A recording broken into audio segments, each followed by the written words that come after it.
Hey there, everyone. Welcome back. And we've got some big changes in store, as I've been kind of hinting around for in our welcome back message last week on the episode. But want to get kind of into it a little bit more before we start talking about our super important content for today. But you can see we've officially made a name change. Everything is falling into place. I feel so good about the future of Sherry Dixon Consulting as I start to transition. I'll still be Sherry Dixon and I'll still be consulting and working and coaching and doing all of the things. But as I mentioned before, I want my entire business to start to feel like it funnels into one, what do I want to say, sensible type of branding and messaging out to everyone. And as much as I've been fighting it, education is in my blood, it's in my soul, it's in my heart, it's in my gut, it's in my every part of my being. And stepping away for the time that I did really helped me to heal from the burnout that I was experiencing and realize that no matter what I tried to do to get away, you're probably feeling this out there as well. It's still part of who I am, and I just can't get away. And then stepping back into it, realizing that going into the role that I'm in right now is perfect for right now, but it's not where I want to stop. And yeah, so it's been a great transition into 2025.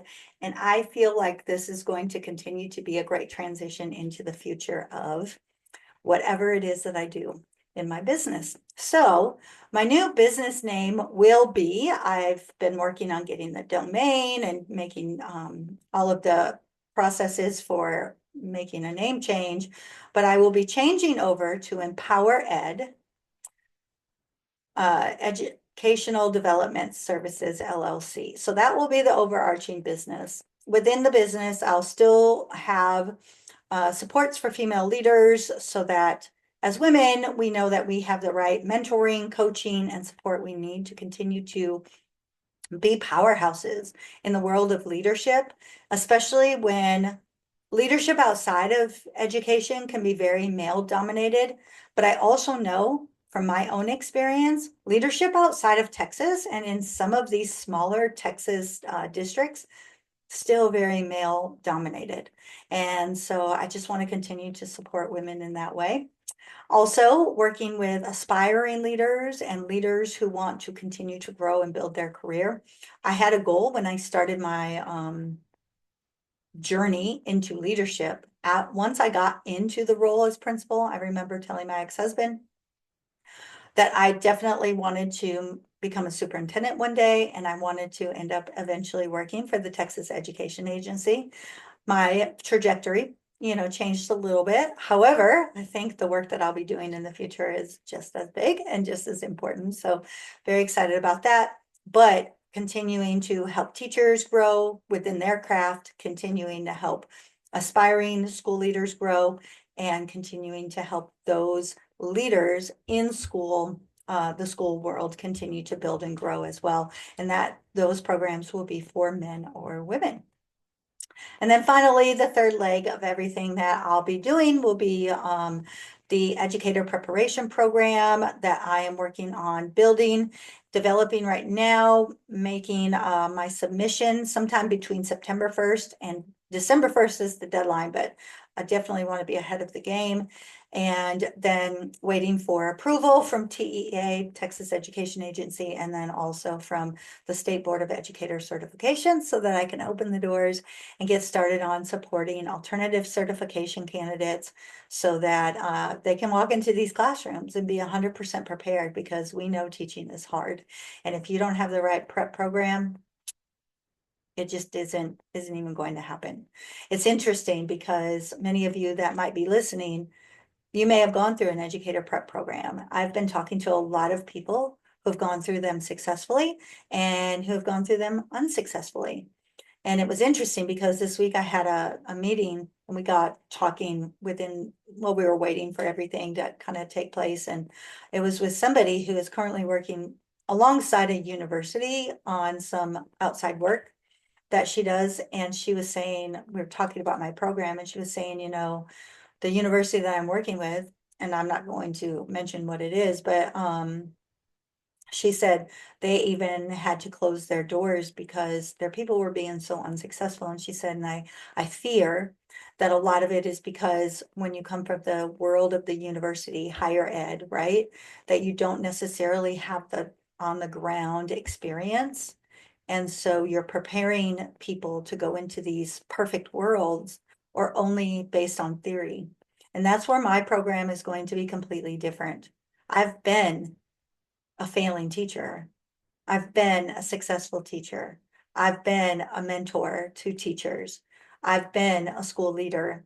I've had to do the grunt work, even though I didn't necessarily have to apply and interview for all the positions I held. It was because of the grunt work that I did prior that people took note. I've been a mentor to principals. I've been a mentor to aspiring principals. And now within my business, of course, you know what I do there, but I've done the legwork. I know what it takes. And as a matter of fact, my own daughter, the reason we started Teachers at Sparkle is because she had such little experience um, coming from an ACP program herself. And I had so much that we knew we could hit all kind of levels. But my daughter would not have been successful through her program had I not been there. And I've had a lot of teachers, new teachers, tell me the same thing. So I know it's going to be phenomenal. It's going to be amazing. I just have to get through the process. So that is kind of where all of this is coming in. So as you see that we are no longer Teachers that Sparkle. Of course, I'm always going to sparkle because that's just who I am. But we are officially now the EmpowerED Educator. And yeah, I am ready to empower and support and continue to help grow teachers and school leaders to be able to be the very, very best. So here on the program, I do plan to have a lot of guests in the near future, already working on scheduling a few of those out. Also, I am really going to be hitting this hard from all angles. So within each episode, you're going to hear me speak from the perspective of a teacher and also the perspective of a school leader. So that's making me super excited. Don't you love it when you can talk about something you're so passionate about? I do. I guess that's the nerd in me, but nonetheless, that's where we are. So let's get started with this week's episode. I'm excited for this one and every one that's coming up moving forward that I'll do solo, because what I really want to be sure that I do is to give you that good information that you can take and run with. I know that as educators, we don't make a lot of money. I know that as educators, we don't have a lot of time. I want to make these bite-sized and I want to make them actionable and free right here on the EmpowerED Educator, because you deserve it, right? We already pay for so much. So having said that, this week I want to talk to you about an experience that I had while I was coaching a teacher. And I want to look at it, like I said, from the lens of both the teacher side and the administrator side. So situation basically is that the teacher has been on the campus for a few years. And this year in particular, this teacher has been struggling. And I'm going to tell you that my conversations with the teacher, my own feeling is maybe the teacher is starting to feel some burnout, or there might be something personal going on that we're just not 100% aware of because it has not been shared with me either as the coach. But I can feel it. You just kind of have those gut feelings. But nonetheless, the teacher is teaching a content area that it's pretty challenging, as is all. But sometimes, especially here in Texas, if you're teaching a subject that maybe doesn't have a state assessment aligned with it, your whole trajectory just looks and feels a little bit different, and your curriculum does as well. And she's in a position where she is tied to a state assessment, and it's a hard one. It really is a hard one. As a matter of fact, I don't know, I think I would have to do quite a bit of learning to be able to effectively teach the content to students. So, and she's been teaching this in this position for a bit of time. and has been doing okay. Not great, but not awful. I would say pretty fair, pretty good. And this year has been being pushed a little bit harder. And as I said, it seems that something else might be going on.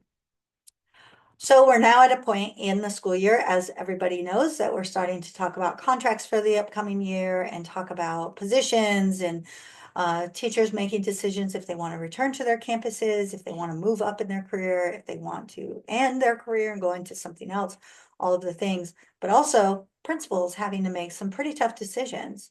This is the time of the year where always felt as a principal a little bit extra stressed because I had to have some hard conversations with staff members sometimes. Either conversations like, are you sure I'm the best fit for you? Are you sure you're the best fit for our campus, for our students? And or, okay, you're either not going to return next year or you can return, but we're going to be on a plan and determine if you're going to return the year after. So sometimes those are yucky.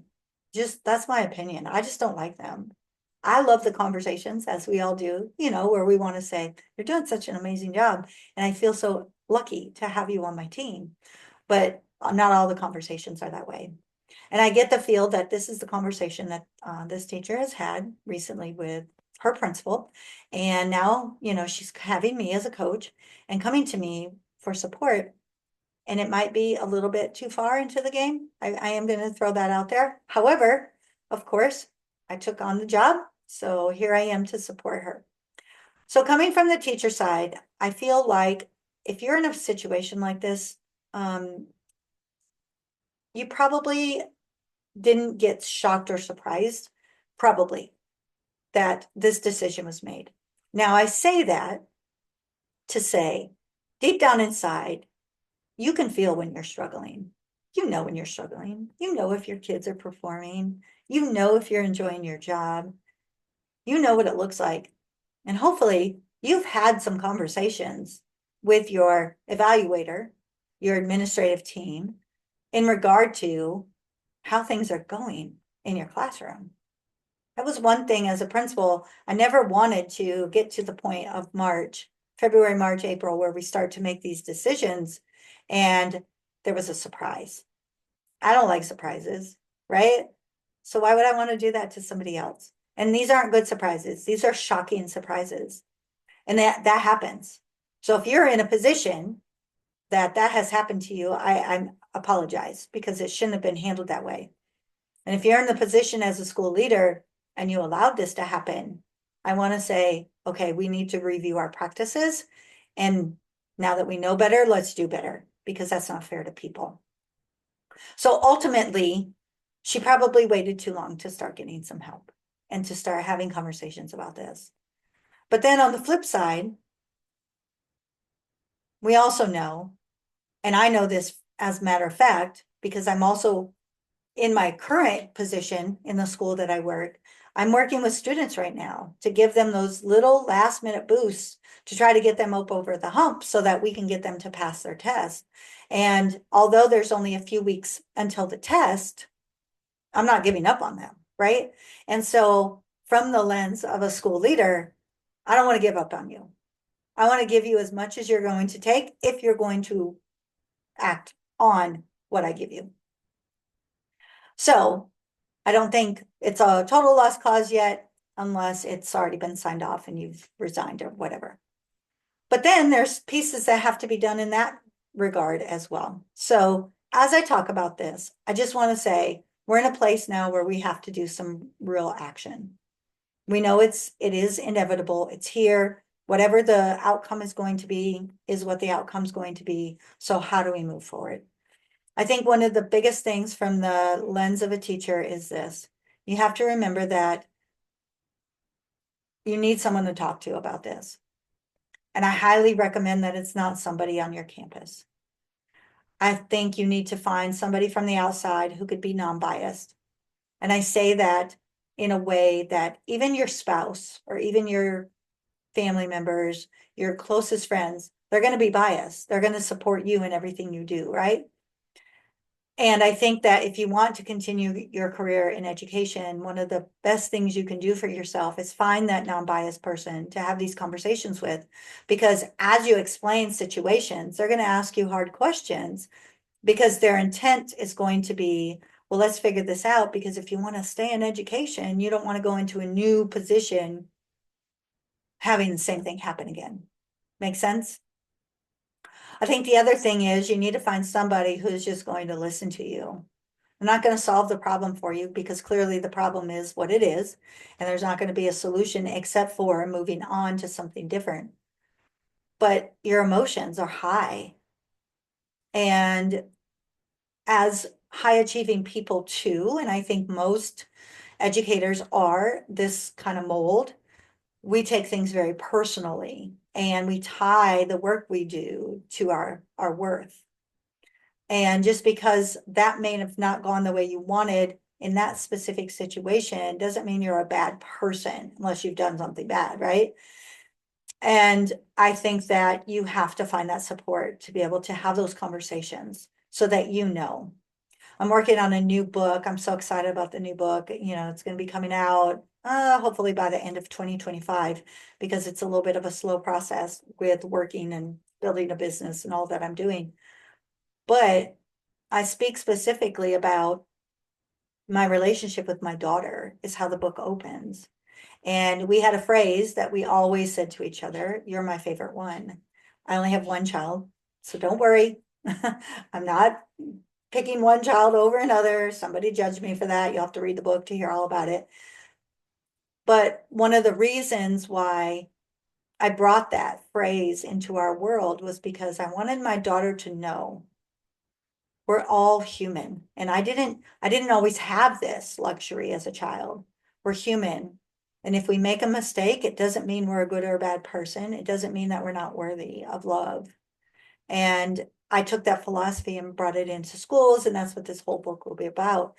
And so teachers out there, if you're feeling this, it doesn't mean that you're unworthy. It doesn't mean that you can't make it turn around at someplace new.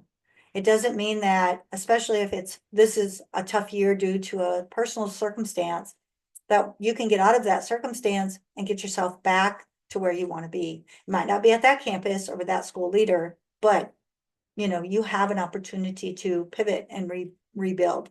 And it doesn't necessarily mean that you have to quit the profession altogether. And I can only speak from experience. I had an experience one year where a new superintendent came on board in a district that I was working in, and for whatever reason, didn't like me. And it killed me. I like to be liked. I'm going to be the first one to admit it. And when she didn't like me and criticized everything about what I was doing, although I was getting results, it was just the mere fact that she didn't like me. I started to make that to be something about me as a person. And it took a lot of soul searching and a lot of work for me to do on myself to be able to get to that point. And then teachers, I will leave this out with you. When you get to a place where you realize, here's where I messed up, here's where I didn't perform like I should have, or here's why this is happening to me, take that and do some action, make some change. Again, you just heard me say out to school leaders, when we know better, we need to do better. So when you know why this has happened, let's do better. Let's fix it. Now, on the side of the school leader, I have one piece for you, and I think this is super important. You've said your piece with your person. You know that they're not returning. You've done the hard work, the uncomfortable work. I'm not saying go out and make them your best friend, but please continue to treat them as a human. I have seen so many situations. I've talked to so many people. I've been in this game for 30 years. Once the decision is made, it's almost as if the school leader says in their mind, you're dead to me. Or worse. I have seen school leaders actually bully and lash out and just continue to make the person feel worse about the situation. You know, I do a lot of work in the leadership world about building your skill set, but also building your social emotional skills, your emotional intelligence, being able to take care of your people, being able to have feelings and use those feelings to make your organizations a better place. But we can almost go too far with that our feelings get in the way of things, or our anger, our emotion, or our whatever. And then we start to treat people like they're not human. People make mistakes. I know that it's hard. It's almost like if I were talking to a teacher, and you all do it as school leaders, when they have a child that has continual behavior concerns, and it's like, you know, they don't like them. Teachers feel that too.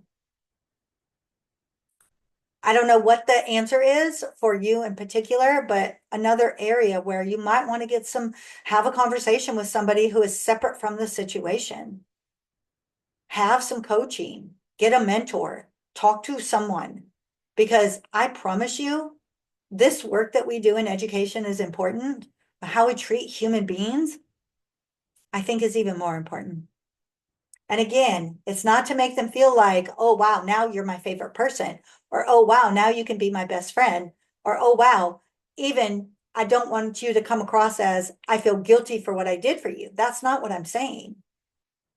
But bullying them and being ugly to them and treating them horribly, everybody is going to pick up on it.